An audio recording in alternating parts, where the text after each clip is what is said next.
mansion built with money from the dead. That's what people whispered about the Macy estate when it rose from Pennsylvania farmland in 1915. They weren't entirely wrong. The inheritance that funded its construction came from one of history's most infamous disasters, and the woman who built it carried guilt that no amount of luxury could erase. This isn't a ghost story. It's something stranger, a tale of survival, wealth, and the impossible weight of being the one who lived. April 14, 1912. The RMS Titanic splits apart in the North Atlantic. 1,500 souls vanish into water so cold it stops your heart in minutes. Among the dead, Isidore Straus, co-owner of Macy's department store, and his wife Ida. They chose to die together rather than be separated. Witnesses saw Ida refuse a lifeboat seat, handing her fur coat to her maid instead. She told the younger woman, "I won't need this anymore." Then she sat down beside her husband on a deck chair to wait for the end. Their bodies were never recovered. Back in New York, their daughter-in-law, Jessie Isidore Straus, learned she'd inherited a fortune. Not just money. The kind of wealth that changes bloodlines. She was 35 years old with 3 children, and a grief so profound she could barely function. The newspapers called her lucky. She'd lost family but gained millions. Lucky. She didn't feel lucky. She felt like a thief. The inheritance sat in bank accounts, untouched for months. Jessie couldn't bring herself to spend money that came from her in-laws drowning in the dark. Every dollar felt soaked in seawater. But eventually, practical concerns surfaced. She had children to raise, a position in society to maintain. The Straus name carried expectations. Her husband Percy suggested a country estate, somewhere away from the city where the family could escape New York summers and the constant reminders of tragedy. Somewhere the children could run freely. Somewhere Jessie might find peace, though neither of them said that part aloud. They started looking at properties in the Pocono Mountains of Pennsylvania. The area attracted wealthy families seeking mountain air and privacy. Land was available. Architects were eager. The timing seemed right, or as right as timing could be when you're building a house with inherited grief. Jessie chose a plot in Stroudsburg. Rolling hills, dense forest, mountain views stretching for miles. The location offered exactly what she needed. Isolation dressed up as pastoral beauty. She hired architect Horace Trumbauer, the same man who'd designed mansions for Widener's and Elkinses and other Philadelphia dynasties. Trumbauer understood what old money wanted. Not ostentation, but permanence. Buildings that looked like they'd always existed and always would. The plans called for something substantial. Not a cottage. A proper country house with rooms for family, guests, and the army of servants required to maintain such a property. The design would be Georgian revival. All symmetry and classical proportions. Brick and limestone, nothing flashy. Jessie wanted dignity, not spectacle. Construction began in 1913. Workmen cleared trees and excavated the hillside. Foundations went down deep into Pennsylvania bedrock. This house would outlast everyone who built it and everyone who'd live in it. That was the point. But as walls rose and roof lines took shape, Jessie's instructions to the builders grew increasingly specific. She wanted the finest materials. Italian marble for the entrance hall, mahogany paneling imported from Honduras, chandeliers from France. Each room received obsessive attention to detail. This wasn't about showing off. It was about justification. If she was going to spend Titanic money, the house needed to be worthy of the sacrifice that funded it. Every brick laid, every window installed, every decorative flourish carved into woodwork, it all had to mean something. Had to be permanent. Had to last. The project consumed her. She visited the construction site constantly, reviewing progress, changing plans, demanding perfection. The architect learned not to argue. Jessie Strauss wasn't a difficult client in the usual sense. She didn't throw tantrums or make impossible demands. She simply refused to accept anything less than absolute quality. By 1914, the structure was complete. 40 rooms spread across 3 floors, a grand staircase rising from the entrance hall, libraries and sitting rooms and bedrooms, each decorated with careful restraint.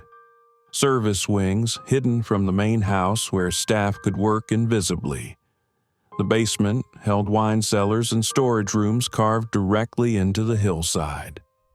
Outside, landscape architects transformed raw Pennsylvania mountainside into formal gardens. Terraces descended the slope in measured steps. Stone walls contained flower beds that would bloom in coordinated succession from spring through fall. Gravel paths wound through planted groves. The estate cost $1.3 million to complete, in 1915 dollars. Adjusted for inflation, that's well over $30 million today, but the real cost wasn't measured in currency. Jessie walked through her finished mansion in the spring of 1915 and felt nothing. The rooms were beautiful. The views were breathtaking. Everything was exactly as she'd specified, and she hated it. Not because anything was wrong with the house itself. The construction was flawless. Trumbauer had delivered exactly what she'd asked for. The problem was simpler and more devastating. No amount of marble could fill the absence. No imported chandelier could light the darkness she carried. She'd spent a fortune trying to build something meaningful from tragedy, and all she'd created was an enormous empty box in the mountains. The family used the estate for summers and occasional weekends. They hosted other wealthy families. The children played on the terraces. Servants maintained everything to exacting standards. From the outside, it looked exactly like what it was supposed to be, a successful family's country retreat. But Jessie never stopped seeing it as a monument to survival guilt. Every time she climbed that grand staircase, she thought about Ida Strauss refusing to climb into a lifeboat. Every time she sat in the formal gardens, she pictured Isidore choosing death over separation from his wife. The house was supposed to be a refuge. Instead, it became a reminder. Not of the money she'd inherited, but of the price others had paid for her to have it. Percy tried to help. He filled the house with guests, hoping activity would chase away the melancholy. It didn't work. Jessie went through the motions of entertaining, playing the role of gracious hostess, but everyone could sense something hollow underneath. The mansion had everything except the one thing Jessie actually needed: a way to undo April 14th, 1912. By the 1920s, the estate had settled into a strange rhythm. The family continued using it seasonally. The staff maintained it year-round. Visitors admired the architecture and grounds. But the original purpose, that desperate attempt to transform inherited tragedy into something beautiful and lasting, had failed completely. What Jessie didn't know yet was that the house's story was just beginning. The real transformation wouldn't come from her at all. It would come from what happened after she was gone, when new owners arrived with their own ideas about what a mansion built on Titanic money should become. The estate that was supposed to heal Jessie never did. Through the 1920s and into the Depression, Lynnewood Hall remained what it had always been: a functional mansion, a summer retreat, a place where the Widener family gathered because they owned it, not because they loved it. Jessie died in 1944 at age 80. She'd outlived both her sons. George had passed in 1971 at just 55. Harry had made it to 63 before dying in 1943. The family line that was supposed to continue for generations was collapsing. When Jessie's estate was settled, the house passed to her grandson, another George Widener. He looked at the massive property and saw exactly what his grandmother had seen 3 decades earlier: an impossible burden. The costs were staggering. Heating 110 rooms through Pennsylvania winters, maintaining acres of formal gardens, paying a staff large enough to keep everything functioning, property taxes on prime suburban Philadelphia real estate, insurance on a structure filled with valuable fixtures and architectural details. The grandson had wealth, but not unlimited patience. He lasted exactly 1 year as owner before putting the entire property on the market in 1945. The asking price was $350,000. For context, that would buy you 20 comfortable suburban homes at the time. It sounds like a bargain until you calculate the operating expenses. Any buyer would immediately face annual costs exceeding the purchase price within 5 years. Nobody bid. The house sat empty while real estate agents tried finding someone, anyone, willing to take on a Gilded Age mansion in the middle of the 20th century. The market had fundamentally shifted. The kind of families who once built these estates no longer existed. Income taxes had made extreme wealth harder to maintain. Labor costs had risen. The entire social structure that supported houses like Lynnewood Hall had evaporated. In 1948, the property finally sold. Not to a family, to a developer who planned to demolish the mansion and subdivide the land into smaller lots for tract housing. Then, something unexpected happened. The local community pushed back, not because they particularly cared about the Widener family or Jessie's tragic backstory. They just didn't want bulldozers and construction crews disrupting their quiet suburb. The developer abandoned his plans. The house survived by accident, not by any deliberate preservation effort. Through the 1950s, Lynnewood Hall became something stranger. A white elephant that nobody wanted, but nobody could figure out how to eliminate. It changed hands repeatedly. Each new owner arrived with ambitious plans: a luxury hotel, an exclusive country club, corporate headquarters for a growing company. Every scheme failed for the same reason. The building was too specific, too custom-built for one family's particular needs. Converting it to any other purpose required millions in renovations on top of the purchase price. By 1960, the estate had deteriorated significantly. Windows were broken, the roof leaked, vandals had stripped copper pipes and fixtures, the formal gardens had returned to wilderness. What Trumbauer had designed as a monument to Gilded Age elegance looked more like a Hollywood haunted house. A faith healer named Dr. Carl McIntyre purchased the property in 1952. He operated it as a Bible college until the late 1990s. Students lived in the bedrooms where the Widener family had once slept. Classrooms occupied the formal reception rooms. The grand staircase that Jessie climbed while thinking about the Strausses now carried teenagers heading to theology lectures.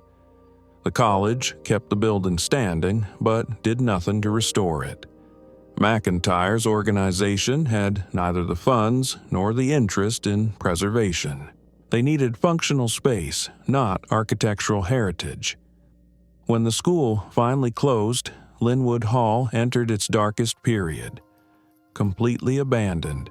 No security, no maintenance, just a 110-room mansion slowly collapsing in suburban Philadelphia. Looters came first.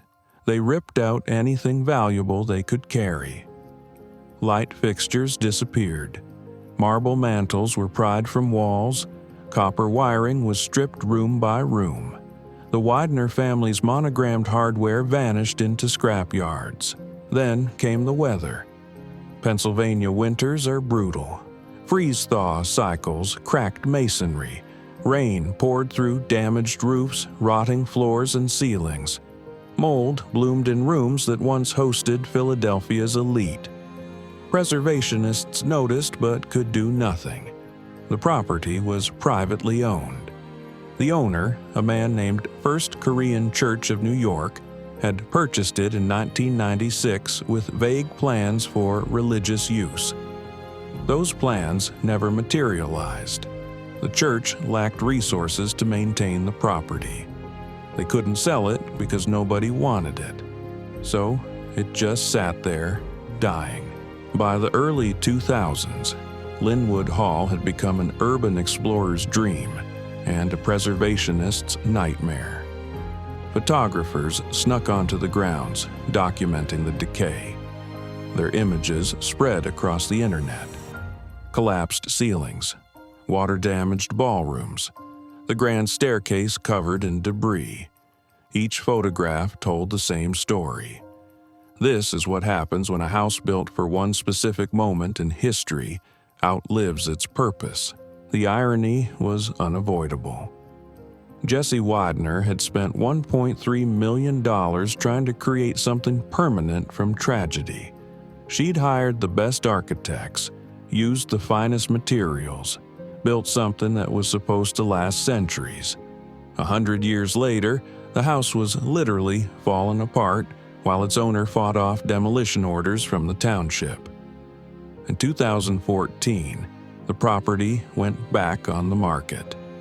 Asking price, $20 million. The listing was absurd. The house would require at least that much just in emergency repairs before anyone could safely occupy it. The real cost of restoration? Estimates ranged from $50 to $80 million. No serious buyers emerged. A few developers looked at the land value, but the township had designated the house a historic property. Demolition would require legal battles that made the whole project unappealing. So Lynnewood Hall continued its slow death. Preservationists organized tours hoping to raise awareness. Documentaries featured the estate as an example of endangered architecture. None of it translated to actual rescue. The house that Titanic money built had become a victim of the same economics that sank the ship. Too expensive to maintain, too valuable to abandon, trapped between impossible choices. What makes Lynnewood Hall's decay particularly haunting is what it represents. Not just architectural loss, but the complete collapse of the world that created it. In 1915, building a 110-room mansion made sense to a certain class of Americans. Not because they needed that much space, but because that's what wealth was supposed to do. Manifest itself in stone and marble, create monuments that would outlast their builders. That entire philosophy died sometime between World War I and the Great Depression. The new wealthy class that emerged afterward thought differently. They bought apartments in cities, built modernist houses that emphasized efficiency over grandeur, invested in businesses and stocks rather than real estate empires. The Gilded Age mansions that remained became problems, too big to maintain, too specific to repurpose, too expensive to demolish. Most got torn down eventually. The land was simply worth more than the buildings on it. Lynnewood Hall survived not through any particular virtue, but through a combination of luck and bureaucratic obstacles. Each time someone wanted to demolish it, something got in the way. Local opposition, historic designations, financing problems. The house kept existing by default. Now it sits there, slowly collapsing, waiting for someone to solve an equation that has no good answer. Save it and lose millions. Demolish it and face legal battles. Ignore it and watch it fall down on its own. Jessie Widener wanted to build something meaningful from the money her father died earning. What she actually created was a perfect metaphor for the impossibility of using wealth to escape grief. The house was always doomed, not because of any structural flaw in Trumbauer's design, but because it was built on a foundation of survivors' guilt and inherited trauma. Those aren't materials that support anything permanent. What happens next to Lynnewood Hall remains uncertain. The current owner still holds the property. Preservationists still advocate for restoration. The township still prevents demolition. Meanwhile, the house continues its transformation from Gilded Age mansion to modern ruin. The ballroom, where Philadelphia society once gathered, now has trees growing through the floor. The bedrooms, where Widener children slept, are open to the sky. The grand staircase that Jessie climbed while thinking about the Titanic is barely standing. Understanding Lynnewood Hall requires understanding the peculiar mathematics of mansion economics. The equation never worked, even when the Widener family occupied it. Consider the baseline costs. Heating 110 rooms through a Pennsylvania winter, maintaining formal gardens across 14 acres, employing a staff large enough to clean, cook, and operate a house that functions like a small hotel. Even with Widener fortune backing it, the annual expenses ran to astronomical figures. Peter Widener the Elder understood this perfectly. He built his original mansion at reasonable scale.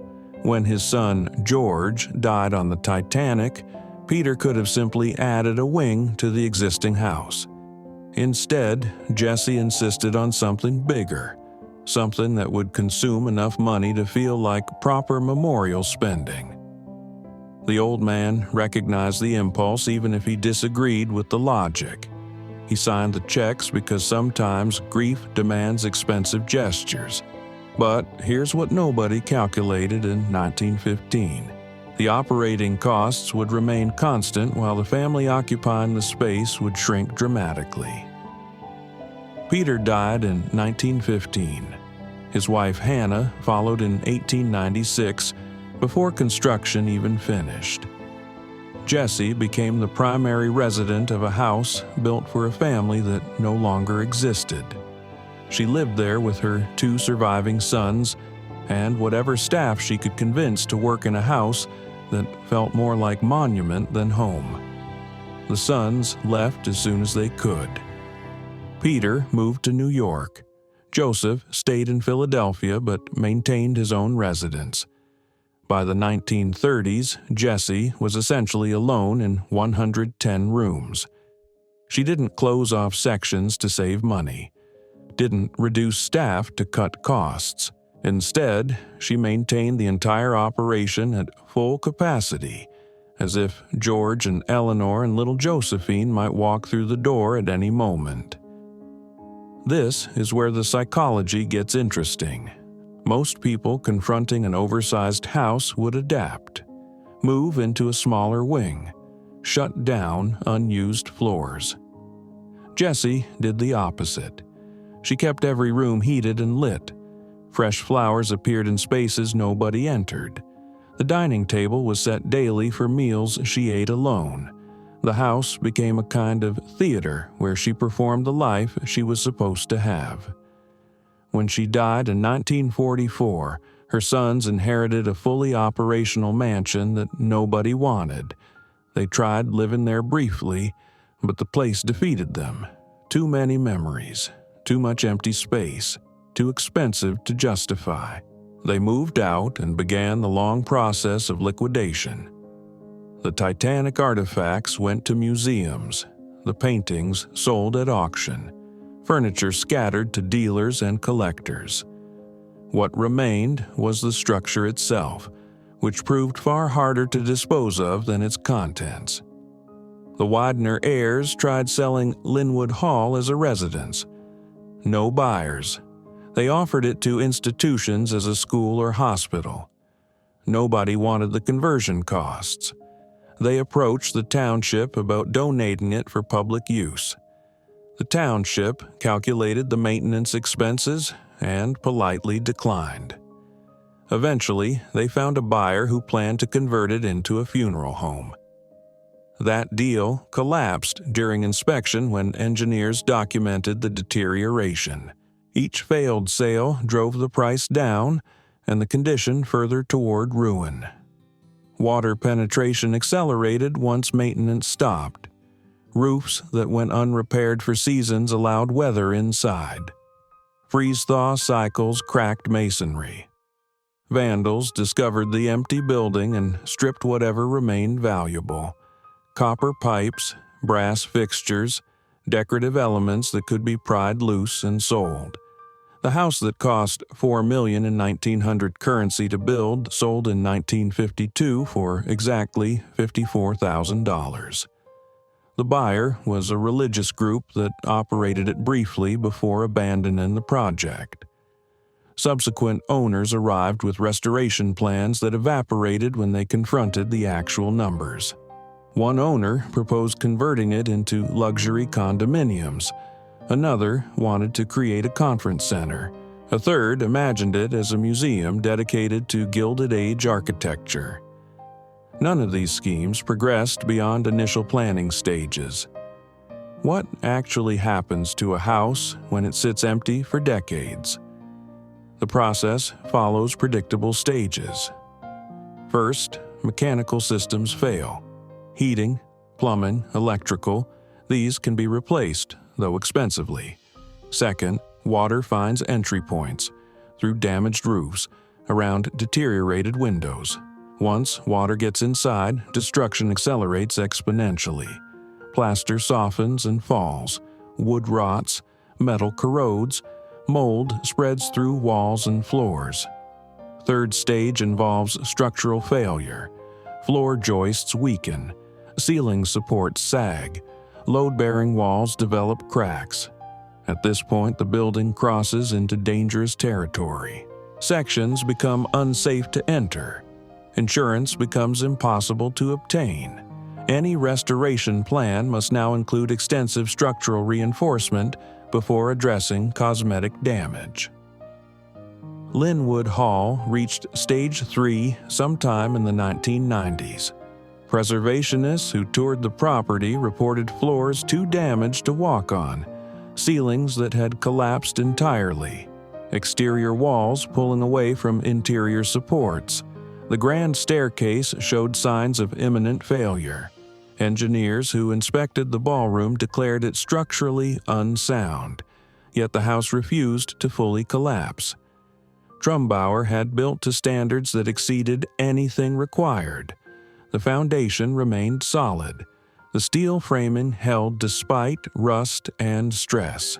The mansion was dying, but dying slowly, given anyone who cared sufficient time to intervene. Nobody did.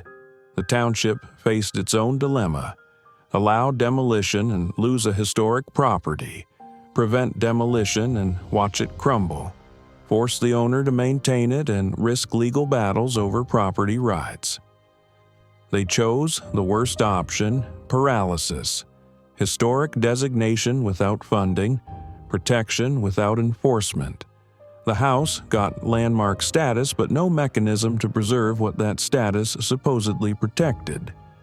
This pattern repeated across America with hundreds of Gilded Age estates: the Vanderbilt houses, the Astor properties, Carnegie mansions.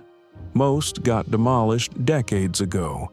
A few became museums sustained by massive endowments. The rest entered this twilight zone between preservation and destruction, legally protected but practically abandoned. What makes Lynnewood Hall different is scale. The house is simply too large to ignore and too expensive to save. A $10 million restoration budget might work for a 30-room mansion. For 110 rooms, that same budget barely addresses emergency stabilization. Actual restoration would require sustained investment over years, probably decades. Who commits that kind of money to a house nobody will live in?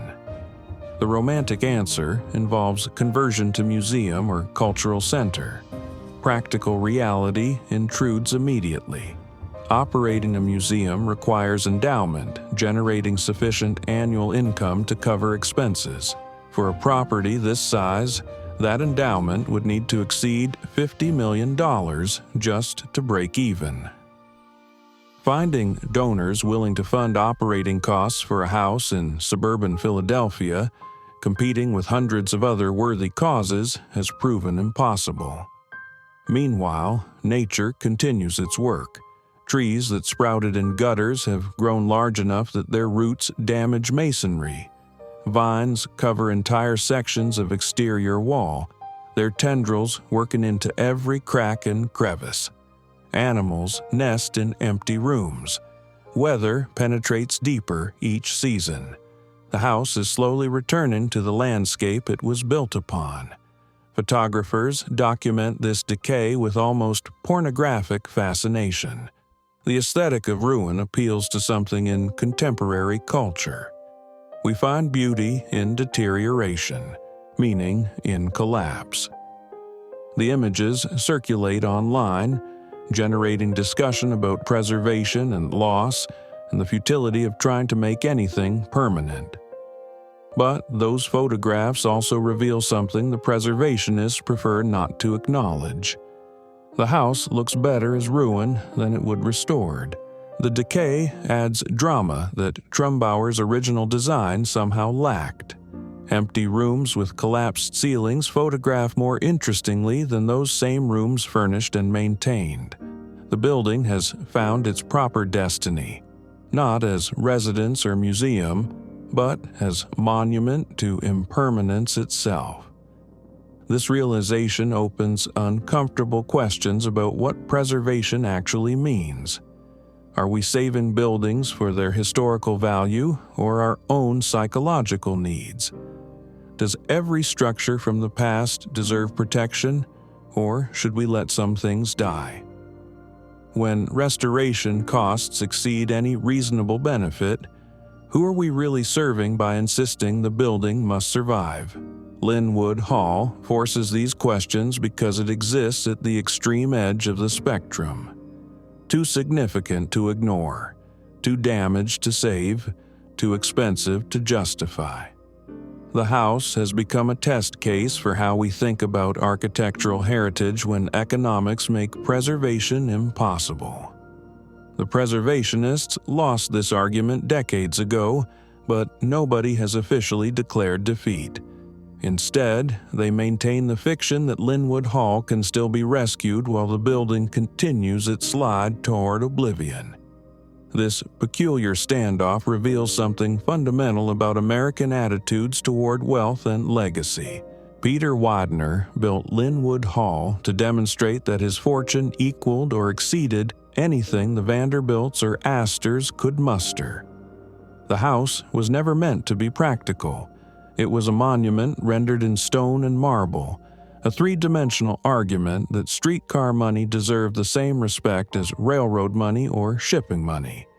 He succeeded completely. Everyone who visited acknowledged the achievement. Then he died, and the monument immediately became a problem. His son, Joseph, inherited everything: the house, the art collection, the continued responsibility of maintaining standards his father had established. Joseph had no interest in any of it. He preferred racing yachts and breeding horses.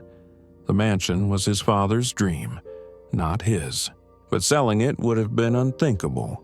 Admitting that the great house couldn't sustain itself beyond one generation would dishonor everything Peter Widener had built. So Joseph stayed, hosting the occasional event, maintaining minimal staff, slowly letting standards slip while pretending nothing had changed.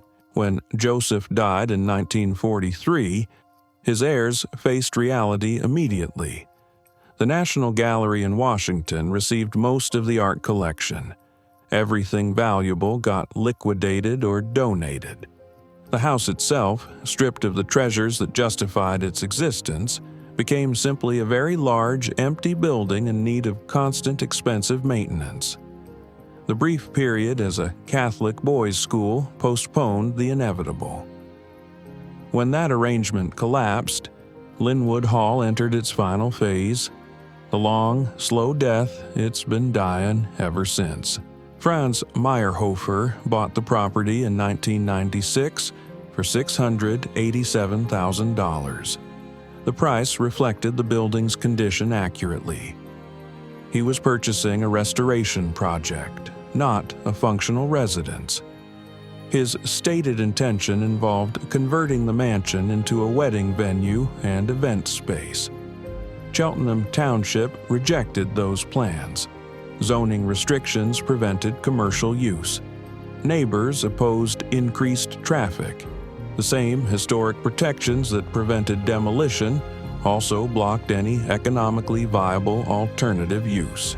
Meyerhofer found himself trapped in the same bind that defeats every potential buyer. He couldn't demolish. He couldn't develop. He couldn't convert to commercial use. He couldn't afford to restore the house as a residence. The only option was waiting, hoping that time or changing regulations or a miracle buyer would eventually provide escape. 28 years later, he's still waiting. The property occasionally appears on the market. Asking prices vary wildly depending on how desperate the owner feels at any given moment. Potential buyers tour the ruins, calculate restoration costs, and walk away. A few make offers contingent on zoning changes that never materialize. The house remains unsold because there is no rational economic argument for purchasing it. This creates a strange situation where everyone involved understands the outcome but refuses to acknowledge it. Preservationists insist the house can be saved while proposing no mechanism to actually accomplish that salvation. The township maintains historic protections while providing no resources to enforce them. The owner holds the property while lacking means or motivation to maintain it. Everyone participates in this collective fantasy that someone, somewhere, will eventually step forward with the solution. That person doesn't exist. Or, more precisely, anyone with the resources to restore Lynnewood Hall has better options for deploying those resources. $50 million buys a lot of things more attractive than a decaying mansion in suburban Philadelphia. You could purchase a functioning historic estate in better condition. You could build something new to your own specifications. You could invest the money and live comfortably off the returns. The only reason to choose Lynnewood Hall would be ego or obsession, and even billionaires with massive egos prefer projects that make some kind of sense. The house needed a Peter Widener, someone for whom rational economics didn't matter because the statement justified any cost. Those people still exist. They build trophy homes in Aspen and Miami and the Hamptons.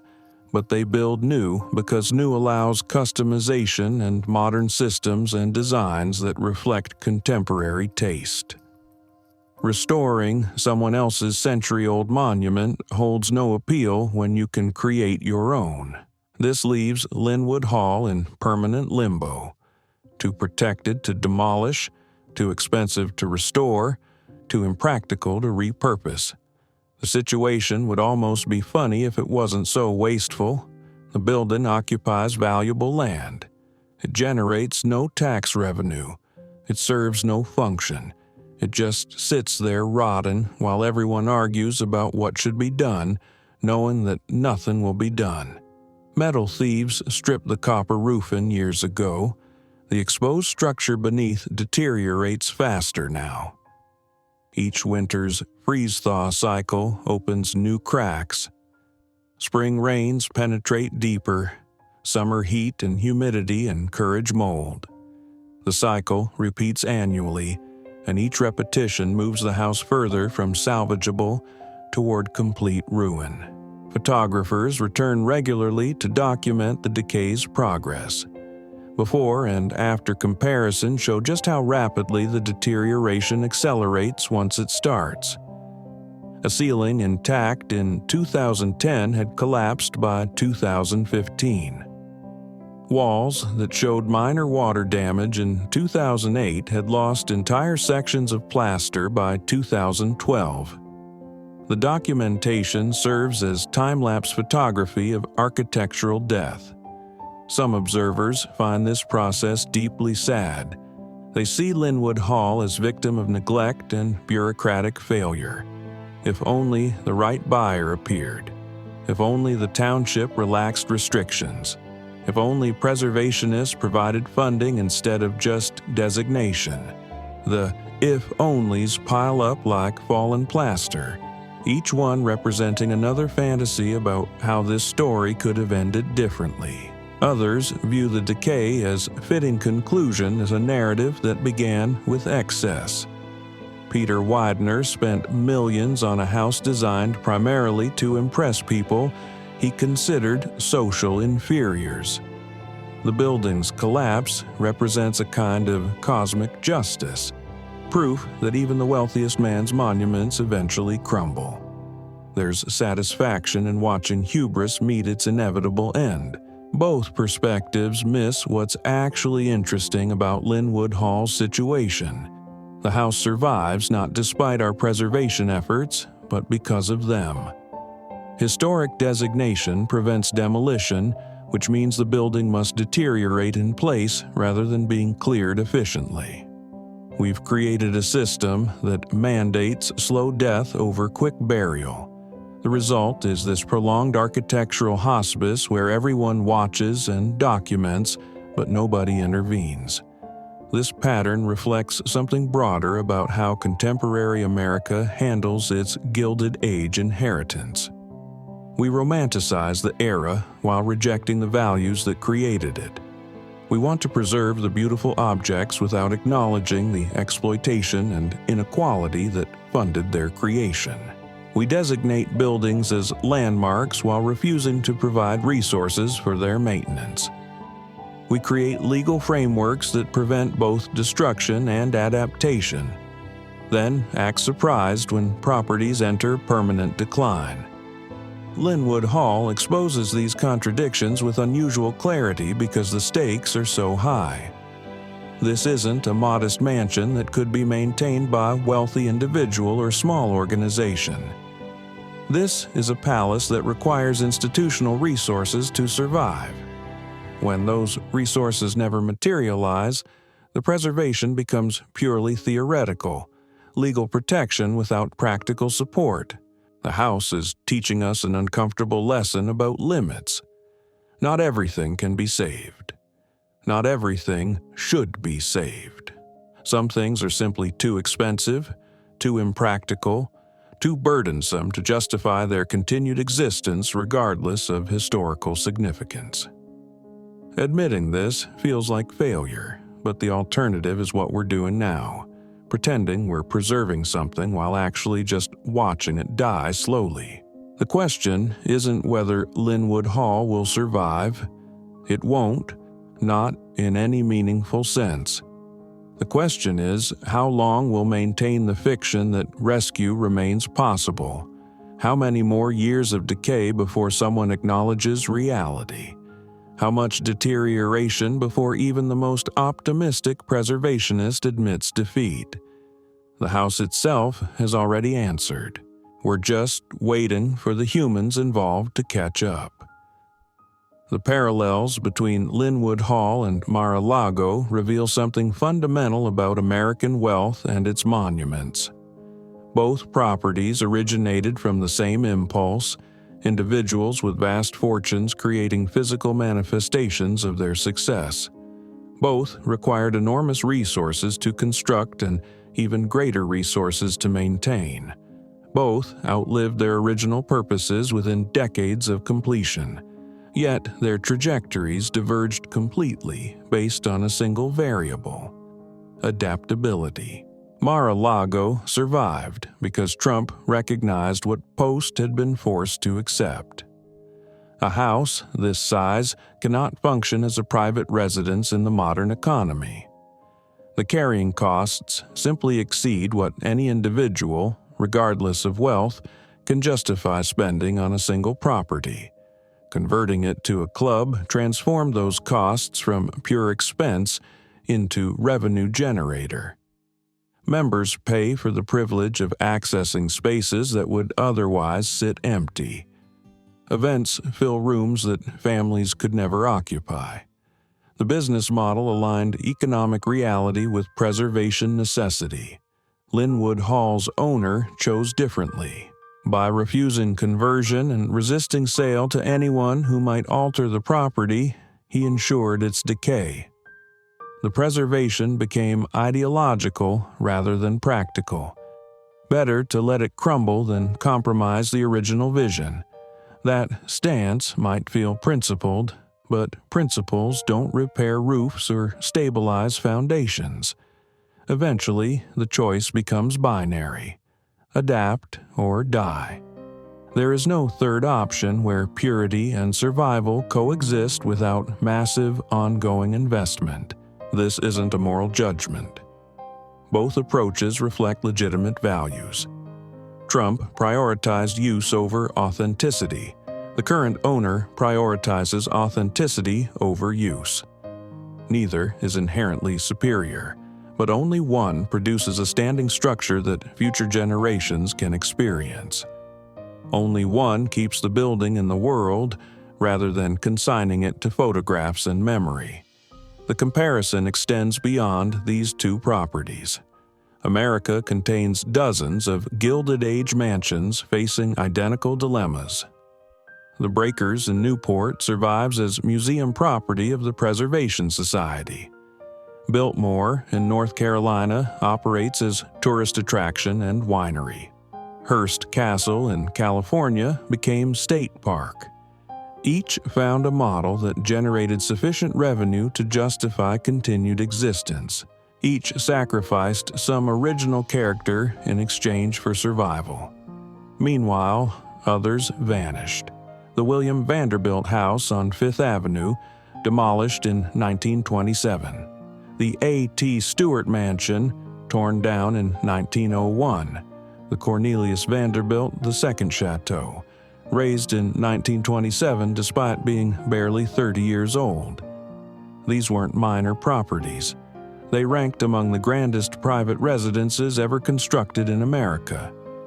Their owners or heirs simply calculated that the land value exceeded the building value, and demolition made economic sense. What's striking is how quickly this happened. Most of these palaces lasted less than 50 years as intended residences before either conversion or destruction. The era that built them was so brief, so economically specific, that the structures became obsolete almost immediately. They were designed for households with large staffs of servants, back when labor was cheap and energy costs negligible. They assumed social patterns that disappeared after World War I. They required maintenance budgets that even wealthy families found increasingly difficult to justify. Post understood this by the 1960s when she began planning her estate. She knew Hillwood, her Washington property, could function as museum because the art collection justified institutional support.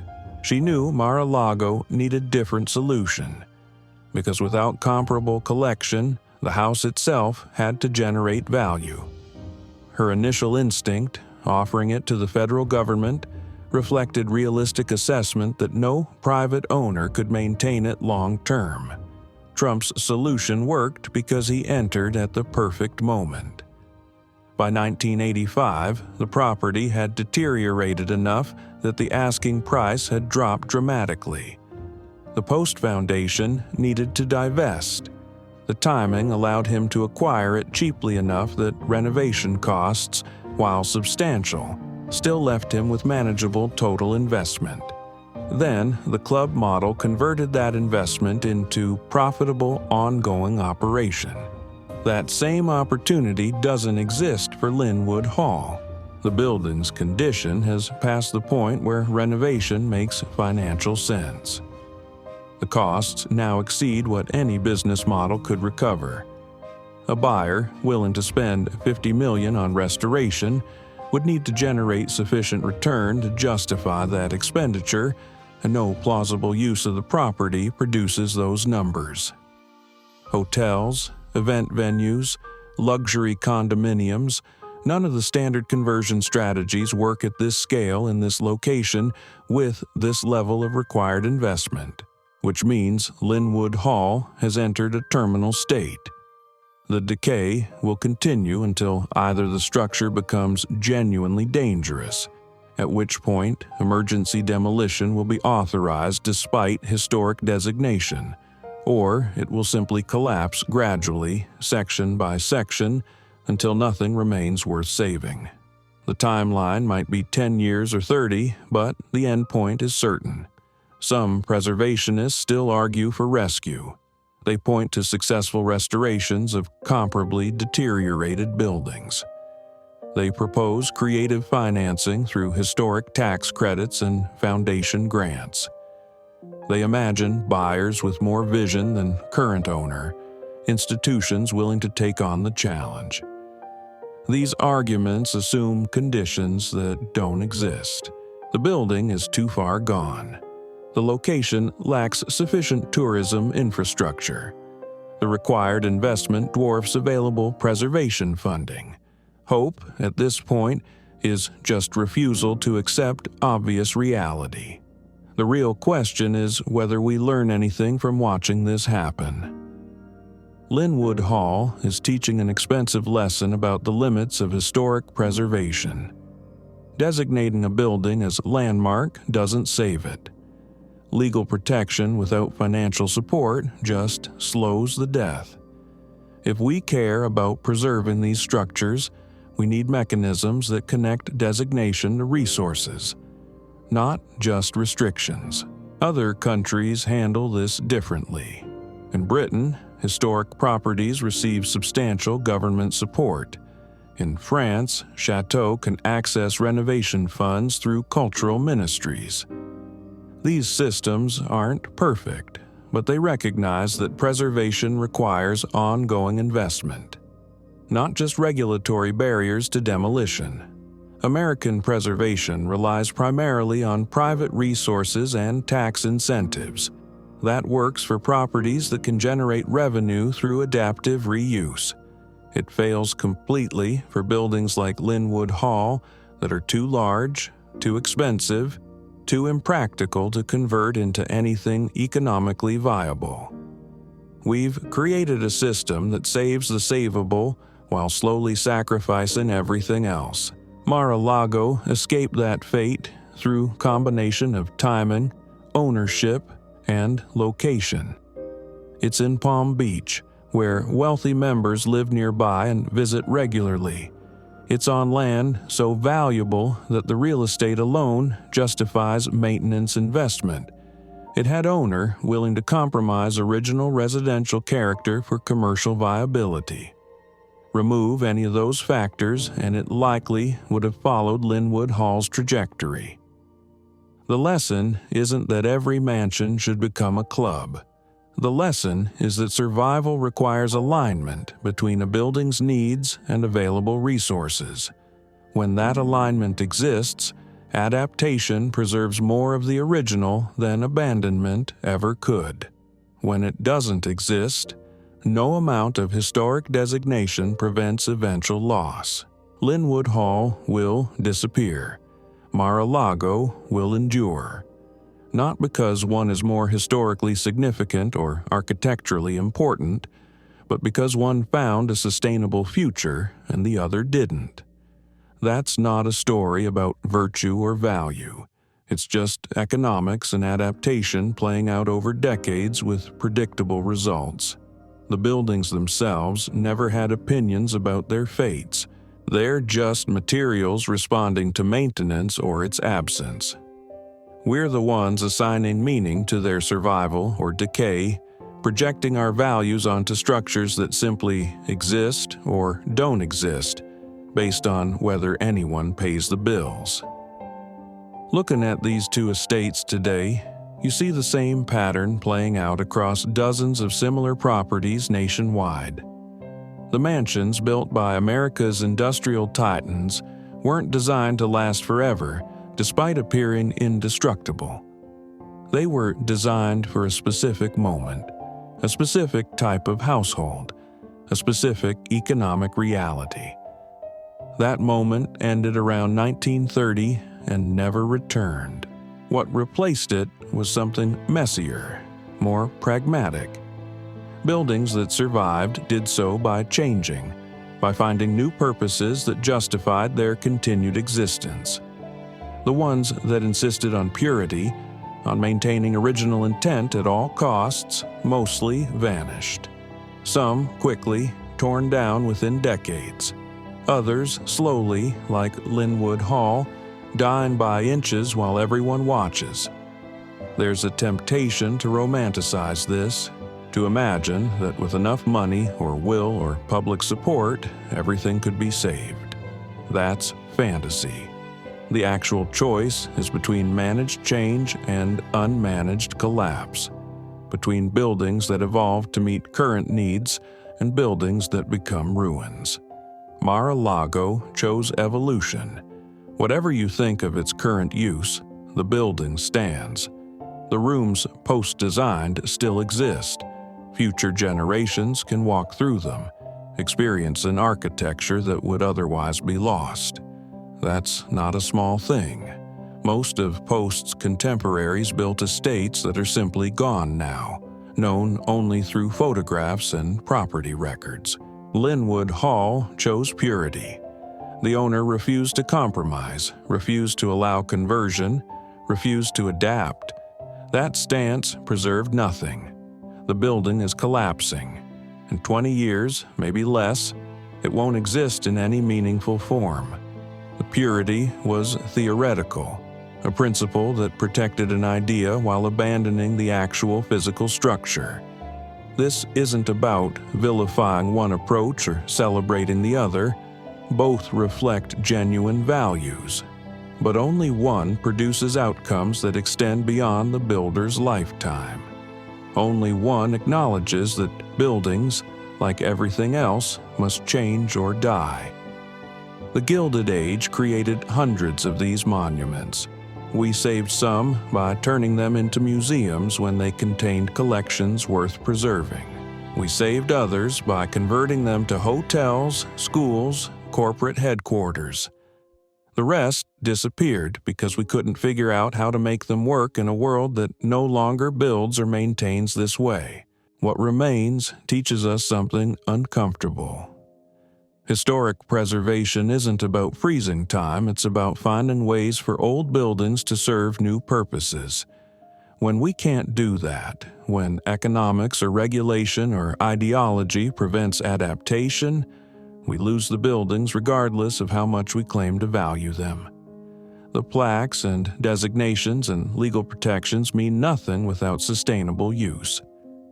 Post built Mar-a-Lago, hoping it would become a winter White House. Widener built Lynnewood Hall as a monument to his family's arrival among America's elite. Neither building fulfilled its intended purpose. One survived by accepting something different. The other is dying while waiting for purpose that will never arrive. The money that built both came from different sources but similar impulses. Fortunes accumulated rapidly through industry, seeking physical expression in architecture that demonstrated permanence and taste. Those fortunes proved more permanent than the buildings they funded. The wealth persists, passed through generations, invested in assets that actually generate returns. The buildings became liabilities, expensive remnants of an economic model that stopped making sense sometime between the wars. Walk through either property, and you're not really experiencing Gilded Age America.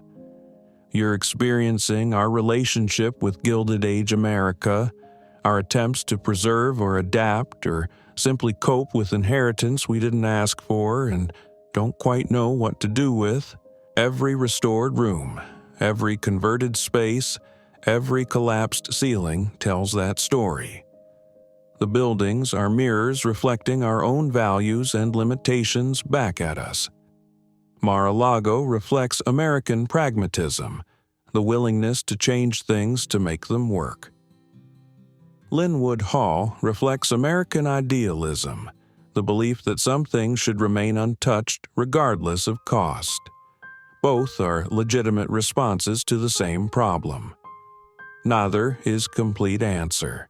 The estates keep teaching these lessons to anyone paying attention, not lessons about architecture or history, though those are there too. Lessons about what actually preserves things over time, not sentiment or designation or historic significance. Function, use, economic sustainability. The buildings that survive are the ones that earn their keep somehow, that generate enough value to justify the enormous costs of keeping them standing. Everything else, no matter how beautiful or historically important, eventually returns to the landscape it was built upon. That's not tragedy or failure. That's just reality asserting itself over human ambition. We built monuments meant to last forever and discovered that forever is longer than we thought. The materials decay, the systems fail, the purposes vanish. What remains depends entirely on whether we can imagine new purposes before the materials fail completely. Some buildings make that transition. Most don't. The difference rarely has anything to do with architectural merit or historical significance. It's timing and location and ownership and luck. Dozens of variables aligning in ways that can't be predicted or controlled. We preserve what circumstances allow us to preserve, then tell ourselves stories about why those particular buildings deserved saving more than all the others we lost. The truth is simpler and less comforting. The buildings that survive are just the ones that found sustainable futures before their decay became irreversible. Nothing more, nothing less. The rest become photographs and memories and cautionary tales about the limits of preservation. Lynnewood Hall is teaching that lesson right now to anyone willing to learn it. Mar-a-Lago taught a different lesson decades ago. Both lessons are true simultaneously, which is probably the most important thing to understand about any of this.